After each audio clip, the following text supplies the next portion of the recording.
Merci à tous déjà d'être présents. On va d'abord se présenter et puis ça va pouvoir démarrer. Donc moi je me présente, Hervé Chénaud, je suis développeur de l'apprentissage ici au centre Pierre Pointreau et je dépends de la Chambre de commerce et d'industrie bénévole. Ça c'est pour mon matricule. Je vais passer la parole à Philbert qui va donc se présenter. Bonsoir à tous, et donc Philbert Cambrojo, moi je suis auteur, compositeur et interprète. Auteur parce que j'ai écrit l'ouvrage Libérer vos talents, compositeur parce que j'ai créé plusieurs marques et plusieurs entreprises pour révéler les talents, et notamment la entreprise familiale, et puis interprète parce que je préconise, je l'ai vécu à tous les niveaux hiérarchiques, d'ouvrier à la chaîne à dirigeant, en passant par tous les niveaux hiérarchiques. D'accord. On va laisser l'honneur à ces dames de se présenter. Bonjour, donc moi je m'appelle Marine-Claire et je suis en BTS en alternance en assurance ici à la CCI et je fais mon alternance chez NMA. Donc moi le BTS, je ne sais pas ce que c'est, qu'est-ce que c'est que ce truc-là? Alors BTS c'est un niveau d'études niveau Bac+2 qu'on peut faire aussi à la CCI. D'accord, donc je sors du collège, je pars sur un bac pro en 2 ans, c'est ça? Je sais pas. Tu es sorti de quelles études en fait pour arriver en BTS? Moi, avant le BTS, j'ai fait un bac S, quand ça existait encore, bac scientifique. Et donc en fait, en sortir du bac, vous pouvez faire un BTS. Très bien, d'accord. Et puis donc, notre dernier invité. Et donc, bonjour à tous, moi je m'appelle Kylian Rouvray, j'ai 19 ans, je suis aussi étudiant à la CCI. Je suis en BTS NDRC, donc pour ceux à qui ça ne parle pas, c'est dans le milieu du commerce. Et en parallèle, je suis en alternance chez Orange et j'ai aussi créé une entreprise qui est spécialisée dans la location longue durée de trottinettes électriques, vélo et vélo électriques qui s'appelle KR Mobility. Merci Kylian. Alors moi je vais démarrer cette conférence par une question qui me taraude, Philbert. Le titre de cette conférence, ça s'appelle « Bien connaître son potentiel pour mieux orienter son projet ». Qu'est-ce que c'est que ça? En fait, pourquoi il faut bien connaître son potentiel? Parce que souvent, on fait des choix selon le système scolaire, le système professionnel, et on nous donne un chemin tout tracé, c'est-à-dire souvent avec une seule pancarte, la capacité intellectuelle, en oubliant les autres pancartes relationnelles, émotionnelles et opérationnelles. Et c'est-à-dire que on travaille plus sur ses capacités, mais on travaille sur les connaissances qu'on nous inculque. C'est-à-dire que ce n'est pas vraiment notre passion. Et puis on est sur une voie qui n'est pas forcément la nôtre, et puis on peine et on peine. Donc, alors ce que j'entends, Philbert, c'est ça veut dire que je ne suis pas forcément... j'ai pas révélé mes talents dans le milieu scolaire. Si, on peut très bien, on peut être sur la bonne voie. Mais parfois, on peut être orienté, c'est d'où l'intérêt justement des journées comme celle-ci, des nuits d'orientation ou des tests, de connaître, savoir qu'on a du potentiel qui peut être révélé en dehors du système scolaire. Et c'est comme ça que moi j'ai réussi d'ailleurs, parce que le système scolaire, c'est pas lui qui m'a permis de me révéler.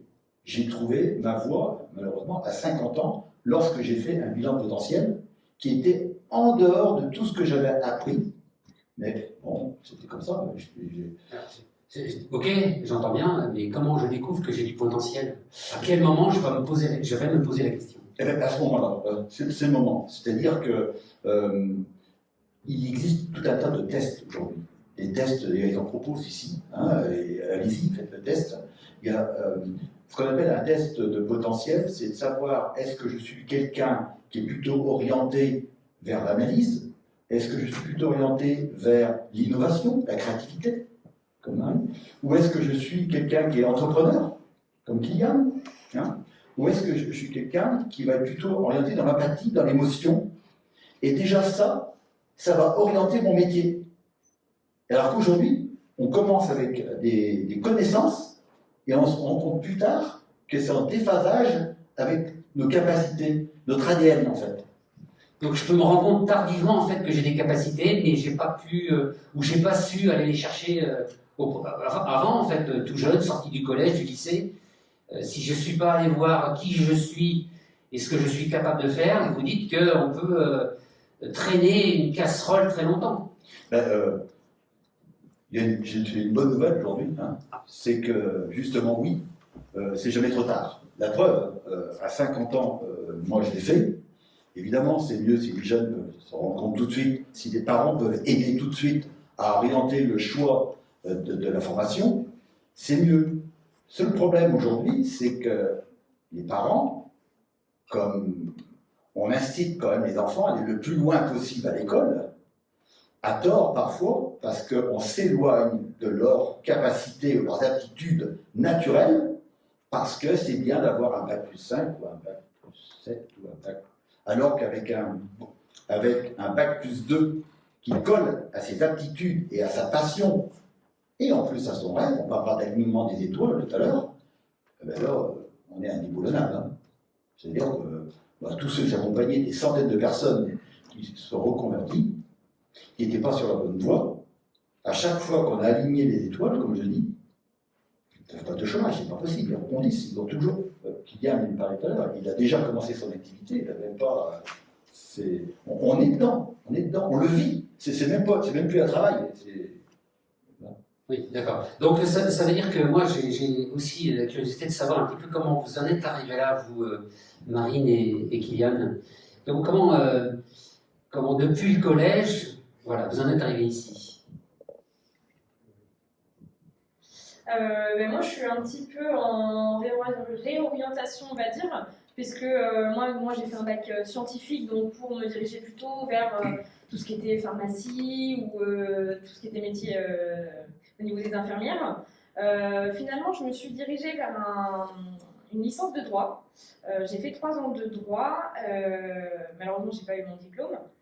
Et puis, je me suis dit que voilà, j'en avais un petit peu marre des études, donc je me suis dirigée vers un métier. J'ai travaillé en tant que formatrice dans un McDonald's pendant 2 ans, ce qui était quand même assez intéressant parce que ça forme sur le terrain, ça apprend à gérer une équipe. Et puis à côté de ça, j'avais vraiment envie de reprendre. Je voulais pas rester dans ce milieu, c'était pas mon milieu. J'adorais le milieu juridique. Et puis un jour, une amie vient me voir et elle me dit je suis à la caisse d'épargne, j'ai un poste à te proposer, par contre il faut un bac plus 3. Bon, moi j'ai pas de bac plus 3, j'ai le niveau, mais j'ai pas bac plus 3, donc allez, c'est parti, on va faire un BTS assurance et puis on fera une licence de banque. Est-ce que ça a toujours été votre choix, l'orientation? C'est-à-dire que vous avez toujours choisi tout seul, ou l'accompagnement des parents, ou l'influence des parents, ou de l'entourage? Est-ce que vous avez toujours tout choisi seul? Alors, pour ma part, plutôt seule. Après, mes parents étaient toujours là pour me soutenir. Ils n'ont jamais été en contre-indication avec tous les choix que j'ai pu faire. Par contre, c'est vrai que c'est resté sur mes choix personnels. Ils ne m'ont pas imposé de métier. C'était vraiment ce que j'avais envie de faire. Et je trouve que c'est important, un métier de passion. D'accord, alors est-ce que c'est grave de me tromper, de partir sur c'était le droit, vous m'avez dit, c'est ça? Oui, le droit. Est-ce que ça a été grave pour vous, ou plutôt, non, ça y est, j'ai essayé, puis finalement, je me réoriente? Ben non, c'est pas grave, puisque c'était au niveau droit, juridique, c'était enrichissant. Ensuite, j'ai fait une formation chez McDonald's, c'était enrichissant aussi. Et en fait, c'est juste apprendre à rebondir qui est important. Et dans tous les cas, on ne perd pas. Moi, j'ai pas perdu 2 ans chez un McDonald's, j'ai pas perdu en fait 2 ans. Oui, vous n'avez jamais perdu votre temps, en fait. Non, j'ai pas perdu mon temps, j'ai toujours appris autre chose. D'accord. Et donc, Kylian? Et ben moi, du coup, alors quand j'étais jeune, mon rêve c'était de devenir footballeur professionnel. Visiblement, je ne suis pas devenu footballeur professionnel.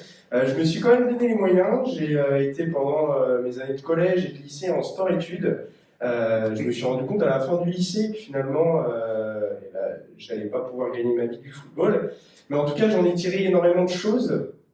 Alors, j'ai appris beaucoup de choses sur le savoir-être, travailler en équipe, la compétition, toujours vouloir se dépasser. Et finalement, je me suis dit comment est-ce que cette expérience que j'ai passée, qui est entre guillemets un échec parce que j'ai pas réussi à devenir footballeur professionnel, comment je peux en faire quelque chose de gratifiant. Alors après, moi, j'ai eu un événement familial aussi assez tragique, ce qui m'a donné beaucoup d'énergie et l'envie d'aller loin et d'être très vite indépendant. Et l'objectif, en fait, c'était de me dire que ma maman n'avait plus besoin de me donner des choses. Et donc, c'était cet objectif-là de devenir très très vite indépendant. Et donc, j'ai eu très vite envie de créer une entreprise, de servir à quelque chose. C'est là toute mon envie de l'entrepreneuriat. Et donc, je me suis formé, j'ai appris, je me suis fait accompagner. Et puis, je me suis lancé en parallèle de mes études parce que ça me semblait aussi important d'avoir un BTS, un Bac+2 si jamais mon entreprise ne fonctionnait pas, d'avoir une sécurité derrière pour pouvoir rebondir. Mais dites-moi, vous êtes gourmand, Kylian, parce qu'en fait, vous êtes en BTS deuxième année, donc ici au centre Pierre Cointreau. Et en plus de ça, il s'est dit, tiens, c'est vrai, je ferais bien autre chose à côté. Pourquoi je ne me lancerais pas dans une entreprise à part entière? Donc, est-ce que c'est facile? Est-ce que c'est quelque chose qui se fait naturellement? Je peux suivre mes études, je peux être en parallèle travailler chez Orange, parce que vous travaillez chez Orange, et en parallèle de ça, eh bien, avoir ma petite entreprise. Alors, c'est pas simple. Ça demande une bonne gymnastique sur le plan organisationnel. Après, c'est quelque chose qui me passionne. Aujourd'hui, quand on est passionné par quelque chose, on a forcément du temps à donner, forcément de l'envie à donner. C'est pas des heures qui m'embêtent à passer sur mon entreprise, mes cours ou chez Orange. C'est vraiment des choses qui me passionnent. Donc finalement, ça se fait assez simplement. C'est l'envie qui me pousse. Je sens que c'est sur chacune des voies, j'apprends. Donc il y a vraiment une bonne motivation. Et après, il faut savoir s'organiser au mois, à la semaine, et puis au plan. Okay. Donc on voit bien, Philbert, à travers leur parcours, tous les deux, que la vie n'est pas un long fleuve tranquille, et pourtant ils sont pas très vieux, mais que des éléments leur ont permis de rebondir, et on voit bien, enfin on sent bien que il n'y a pas trop de freins. Si, il y a eu quelques freins, mais ça ne les empêche pas d'avancer. Parce qu'ils ont fait leur choix. Ce qui est intéressant, c'est qu'on ne s'est pas consulté avant, et que leur témoignage est vraiment significatif du comportement qu'il faut avoir. On parle souvent des soft skills, parlons du savoir-être. C'est-à-dire qu'ils ont expérimenté, ils ont dit tomber, rebondir. Moi j'aime bien le mot expérimenter, parce que ce n'est pas des échecs, au contraire. Ce n'est que l'échec fait partie de la réussite à venir. Quand on tombe sur la première marche, on se relève et on se fait pas mal. Quand on tombe en haut de l'escalier, quand on tombe, on se fait mal. Donc, vaut mieux apprendre à tomber dès le démarrage, c'est mieux. Et puis, expérimenter, ça permet de voir sur quel chemin on est. Elle l'a dit tout à l'heure, Marie. Non, le juridique, c'est pas pour moi. Donc, c'était hop, je suis parti. Et puis, on affine.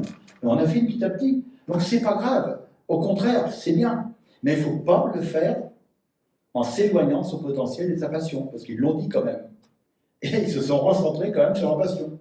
Et le problème aujourd'hui, c'est qu'on on oriente trop sur les connaissances. Et là, on se trompe de combat. Aujourd'hui, moi, j'ai rien contre le système scolaire. Je veux simplement dire une chose, c'est que le système propose un chemin unique à des êtres différents, alors qu'il devrait proposer des chemins différents à des êtres uniques. Et donc, notre discours ici, c'est de dire, oui, le système il est tel qu'il est, mais faites votre propre idée et adaptez votre formation par rapport à votre potentiel, votre passion, voire votre rêve si vous le connaissez. Si vous ne connaissez pas, faites au moins avec vos capacités. Et pas vous en écarter, Ouais. même si le diplôme est beau. Ouais. Moi, il y a une chose qui me taraude chez vous, c'est comment est-ce que j'acquiers une positive attitude comme vous le dégagez là ce soir? Et comment ça? On l'a trouvé dans un placard, c'est vos parents qui vous l'ont donné, ou un jour vous avez dit, bon, il faudrait quand même que tu sois vraiment positif pour arriver dans la vie à quelque chose. Marie? Non, pas forcément. Je sais pas vraiment, j'aurais pas vraiment répondre à cette question. Je pense que c'est pareil au niveau des expériences. Plus vous faites d'expériences, moi j'allais dire, plus on fait d'expériences, plus c'est intéressant, plus on a envie d'en faire. Et justement, plus on est positif en fait, parce que comme on l'a dit tout à l'heure, c'est pas des échecs, c'est des expériences. Et Et moi, par exemple, j'ai pu avoir la chance de participer en tant que Kylian aussi aux 24 heures de la créa l'année dernière, qui est un moment dans une journée où on passe 24 heures à créer un projet et on le pitch sur scène et c'était une expérience formidable et ça donne envie encore plus de créer d'autres projets, de passer encore plus sur scène. Est-ce que ça propulse en avant? Est-ce que ça vous donne pas un peu des ailes par rapport à vos camarades de classe? Vous vous sentez pas plus avancé dans vos projets? Si, je pense que ce type d'expérience, oui, ça peut. Parce que j'ai acquis une maturité que eux n'ont pas, que j'ai acquis une expérience que eux n'ont pas non plus. Et c'est un peu regrettable pour ceux qui ne peuvent pas s'en donner les moyens. D'accord. Et Kylian? Alors moi, mon côté positif, c'est vrai que je suis très très positif. J'ai une vision de la vie. Je sais que pour moi, la vie, ça va être des hauts et des bas. Ça va être des expériences, ça va être des échecs, mais qu'il ne faut pas voir comme des échecs, comme des choses où effectivement on a forcément gagné en maturité, en expérience. Et donc, et ben après, moi l'envie, cette envie de, c'est un peu cru, mais c'est manger la vie. C'est, il faut y aller. Je suis jeune, on a la chance d'avoir de l'énergie, d'avoir nos bras, nos jambes, notre cerveau. Alors, eh ben, il faut y aller. C'est vraiment cette vision qui me dit, sois positif, t'as tout pour l'être. Donc Philbert, avec ce qu'ils nous disent là, j'ai le droit de me tromper du coup dans la vie. Je dirais même il faut commencer par se tromper, parce que le danger, c'est quand on se trompe une seule fois et trop tard. Et ça fait mal. Ça, c'est douloureux. Donc, apprendre à se tromper, c'est des réflexes. Ça fait partie du... Et au contraire, on dit, tiens, ça marche pas. Mais on le prend de bonne façon. Donc ça fait grandir en fait. Ben oui, c'est ce qu'ils font d'ailleurs. Hein. Et à tout âge, hein, parce que je me remémore un petit peu ce que vous écrivez d'ailleurs, libérer ses talents parce que personne ne fera à votre place. Et j'entends ce que dit Marine aussi tout à l'heure, c'est effectivement si je ne prends pas le risque, je ne sais plus qui j'ai lu il n'y a pas très longtemps, si je reste une grande partie dans la salle d'attente, je ne ferai jamais rien en fait. Je peux rester éternellement dans une salle d'attente et jamais provoquer des choses. Il y a une phrase de Jean Rostand qui dit « Attendre d'en avoir assez pour agir, c'est se condamner à l'inaction. » Ok, c'est très bien. Il y a un mot aussi que je voulais vous donner aussi tous les deux, c'est est-ce que vous vous connaissez suffisamment individuellement, Marine? Je sais pas non plus. Moi, j'ai envie de dire qu'on apprend à se connaître un peu tous les jours, qu'aujourd'hui, on se connaît d'une telle façon que demain, on va peut-être changer. Mais que c'est pas grave non plus. Et que justement, c'est bien de ne pas rester sur ce genre d'acquis. Et la maturité qu'on va acquérir petit à petit, c'est ça qui va forger notre personne. D'accord. Et ce que je voulais dire par là aussi, c'est vis-à-vis de l'entourage, est-ce que vous pensez aussi que vous avez de l'influence? C'est-à-dire qu'aujourd'hui, par rapport à votre parcours, est-ce que vous avez fait, est-ce que ça donne pas un petit peu l'envie de croire à ce que vous faites? Enfin, faire croire aux autres à ce que vous faites. Mais tout le monde influence un peu tout le monde. J'ai envie de dire que tout seul c'est un peu compliqué. Justement, toute seule, si j'étais toute seule, je n'aurais peut-être pas fait tout ce que j'avais fait aujourd'hui. Et avec la poussée un peu de la positivité de tout le monde, on a envie d'entreprendre, on a envie de faire plein de trucs. Et je pense que même chose, nous, on peut donner cette envie aux autres. Et plus on le fait, plus on a envie. Exactement. Ok, Kylian? C'était quoi la question? La connaissance de soi, est-ce que vous vous connaissez réellement et est-ce que vous pensez que vous avez une influence vis-à-vis de votre entourage? Ah oui, alors moi, par rapport à la connaissance de moi, je travaille encore beaucoup sur ça. C'est d'ailleurs un de mes objectifs annuels, pour être tout à fait transparent. Moi, je suis encore jeune, donc j'ai 19 ans. J'ai encore beaucoup de choses à apprendre, beaucoup de choses à faire. Il faut encore que, effectivement, je travaille sur ça, sur mieux me connaître, pour mieux savoir mes limites, ce que je peux faire. Après, c'est mes expériences qui vont me permettre de mieux me connaître. Et comme le dit Marine, je pense qu'on ne se connaît jamais assez et qu'on apprend à se connaître tous les jours.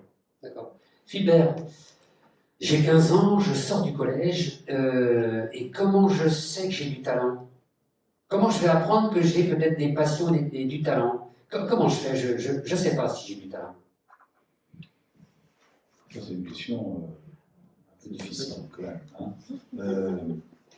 J'ai le droit à joker, c'est ça? Non. Non, joker, non. Non, déjà la curiosité. Moi, je pense que participer à des journées comme celle-ci, c'est important. Découvrir les métiers, qu'est-ce qu'il y a comme métier. Échanger. Alors déjà, il y a des métiers qui vont... Ah, j'aimerais bien faire ça. Échanger avec des gens, des professionnels qui ont déjà une expérience là-dessus. On va bien voir en échangeant avec des professionnels, si c'est avec un boulanger, l'amour du pain qu'il va présenter, l'odeur, tout ça, ça va, feeling ou pas, ou avec un mécanicien, ou avec dans la santé. Ah non, non, pas dans ce milieu-là. Et il y a des milieux, on va se sentir à l'aise. Les propos du professionnel, on va les, je sais pas, on va les boire un peu. Et puis après, il faut expérimenter. Il faut expérimenter, comme ils ont fait les deux jeunes, Marie et puis Kylian, expérimenter soit par des stages, soit par de la formation, soit par des lectures. Et puis, moi, je préconise toujours le bilan potentiel, mais plus tard, ou en même temps, et où. Donc ça veut dire, Philbert, qu'il était préférable que je vienne ce soir-là, cette soirée, plutôt que de rester dans mon canapé à jouer à mon jeu vidéo. Alors, c'est ça que vous voulez dire? Est-ce qu'il faut répondre à ça? Je ne sais pas. Mais si j'ai 15 ans, encore une fois, je suis au collège et j'ai envie de préparer mon avenir, j'ai tout intérêt à me rendre à ce genre de soirée et aller vers des coachs, des psychologues, Bien sûr. qu'on parle de l'image, qu'est-ce que je représente dans la vie, et peut-être que je vais ressortir au moins avec une idée dans la soirée. Bien sûr, parce que c'est d'intérêt public, c'est ce qu'on fait. C'est pas rien, on partage des expériences, mais des vraies expériences. Donc, de quelqu'un plus âgé, hein, des jeunes avec ce qu'ils ont dit, avec leurs expérimentations, et ça marche. Donc ça marchera pour les autres. J'ai accompagné des centaines de personnes, et tous arrivent au même résultat à la fin. Une fois qu'ils ont découvert le potentiel, qu'ils ont expérimenté, ils trouvent leur voie, et ils s'épanouissent. Il n'y a pas de secret. Donc ça veut dire, Philbert, aussi que ces deux jeunes-là, demain, ils vous demandent un petit peu d'aide pour les accompagner, vous le ferez avec grand plaisir, parce que... Parce que c'est mon métier. Et Ouais. puis, c'est ma nature, c'est ce que je fais depuis des années. Hein. Je suis mentor, j'interviens dans des écoles, je conseille. Oui, avec plaisir, grand plaisir. Mais ce que je veux dire par là, c'est par rapport à ce qu'ils dégagent. C'est-à-dire qu'on sent qu'ils ont une envie d'avancer, ils ont soif d'apprendre, et à partir du moment où ils ont soif d'apprendre, nous, les techniciens, les grands techniciens, on est plus amenés à aller vers ces jeunes-là. C'est ça que je... Oui, bien pas que ça. Moi, j'ai aussi, excusez-moi l'expression, mais je récupère des fois des cas désespérés, comme on dit. C'est des gens qui sont complètement paumés, et ben, c'est de leur montrer qu'il y a d'espoir, leur montrer une autre facette de la vie. Et le fait de montrer une autre facette, de dire que moi aussi j'étais comme toi autrefois, moi aussi je me suis trompé, je vais te montrer avec d'autres personnes qui se sont trompées, et regarde ce qu'ils ont fait.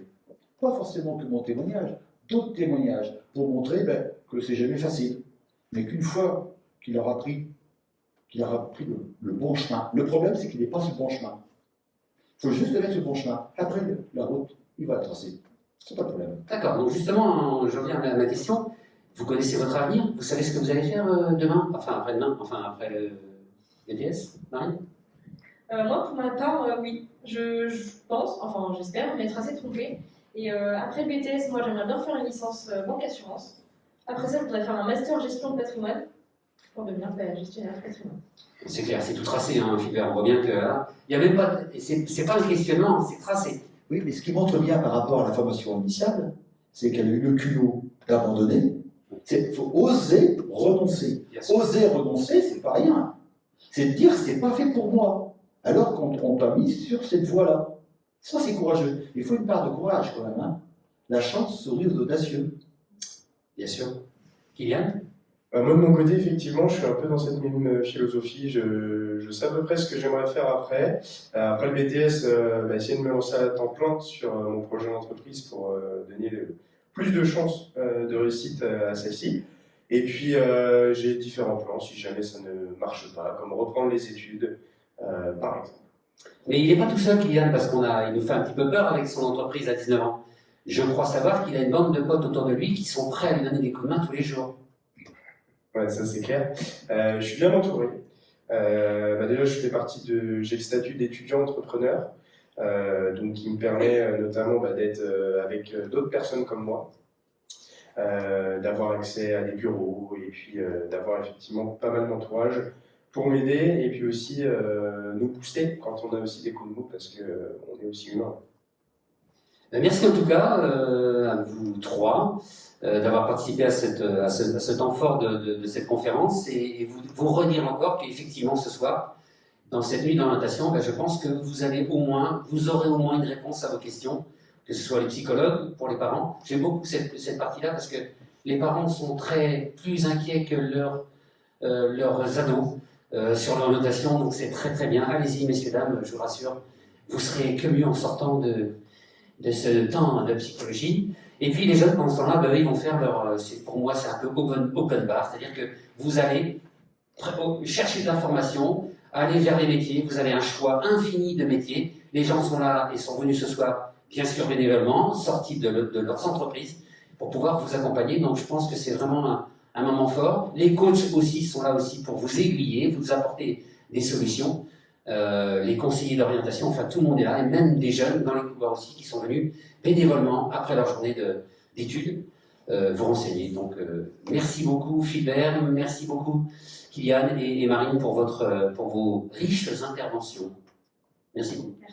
Merci. Et je rajoute juste pour ceux qui veulent aller un peu plus loin sur la réflexion, notamment les parents, dans mon livre Libérer les talents, je parle des outils qui peuvent aider les enfants à s'auto-évaluer. Ça, c'est important parce que, en fait, souvent, c'est qu'on ne sait pas quel outil. Il en existe plein. J'attire l'attention, ne vous trompez pas d'outils. Il y en a plein sur Internet qui ne sont pas tous fiables. Il y en a plein qui sont très peu chers et qui sont très fiables. Donc, faites attention à ça parce que c'est vrai qu'on voit sur Internet, il y a plein de choses. Il faut être prudent. Parce que là, un mauvais test, un mauvais bilan, c'est pareil. On va sur la mauvaise voie. Donc je ne suis pas obligé d'aller chez Laurent Merlin, parce que la boîte d'outils, en fait, on l'a dans votre livre. Bon, il suffit qu'il y en a plein d'autres. Mais moi, j'attire l'attention, c'est qu'aujourd'hui, on parle tous de bilan de potentiel.